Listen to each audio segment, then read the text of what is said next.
Hello guys, ചെമ്പനീർ പൂവ് പുത്തൻ promo വിശേഷങ്ങളിലേക്ക് എല്ലാ കൂട്ടുകാർക്കും സ്വാഗതം. അങ്ങനെ നമ്മുടെ സുധി അവിടെ കിടന്ന് ആ മുറി കിടന്ന് ഉറങ്ങി. ലാസ്റ്റ് നമ്മുടെ സച്ചിക്കും രേവതിക്ക് ആ മുറി കിട്ടുന്നില്ല അല്ലേ. അപ്പൊ നമ്മുടെ ശ്രുതി ഭയങ്കര ഹാപ്പി ആയിട്ട് ശ്രുതി ജയിച്ചൊരു ഭാവത്തിൽ ഇങ്ങനെ നിൽക്കുക. അപ്പൊ പിറ്റേ ദിവസം രാവിലെ നമ്മുടെ അച്ഛനോട് നമ്മുടെ ചന്ദ്രമതി പറയുന്നുണ്ട്, അവൻ കൃത്യസമയത്ത് പോയി ഷോപ്പ് തുറക്കും, നിങ്ങൾ നോക്കിക്കോ, അവൻ എന്റെ മോനല്ലേ എന്നൊക്കെ പറയുകയാണ്.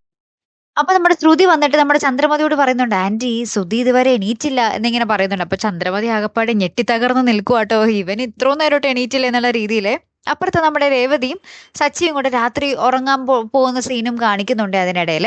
അപ്പൊ രേവതി പറയുന്നുണ്ട്, ആ മുറിക്കുള്ളിൽ ബെഡിൽ കിടന്നാൽ ഇങ്ങനെ പൊക്കത്തോട്ട് നോക്കുമ്പോൾ ആ സീലിംഗ് ഫാൻ മാത്രമല്ലേ കാണുള്ളൂ, ഇവിടെ ആകുമ്പോൾ നമുക്ക് എന്തെല്ലാം കാഴ്ചകൾ കാണാം, ഈ ഒരു സുഖം മുറി കിടന്നുറങ്ങിയാൽ കിട്ടുമോ സച്ചിയേട്ടാ എന്നൊക്കെ പറഞ്ഞ ഒരു ഹാപ്പി ആയിട്ട് കിടന്നുറങ്ങുന്ന ഒരു രംഗവും നമുക്ക് ഇതിനിടയിൽ കാണുവാൻ സാധിക്കുന്നുണ്ട്. കാത്തിരുന്ന് തന്നെ കാണാം. അപ്പോൾ അടുത്തൊരു വീഡിയോയുമായി വരുന്നത് വരയ്ക്കും ഗുഡ് ബൈ.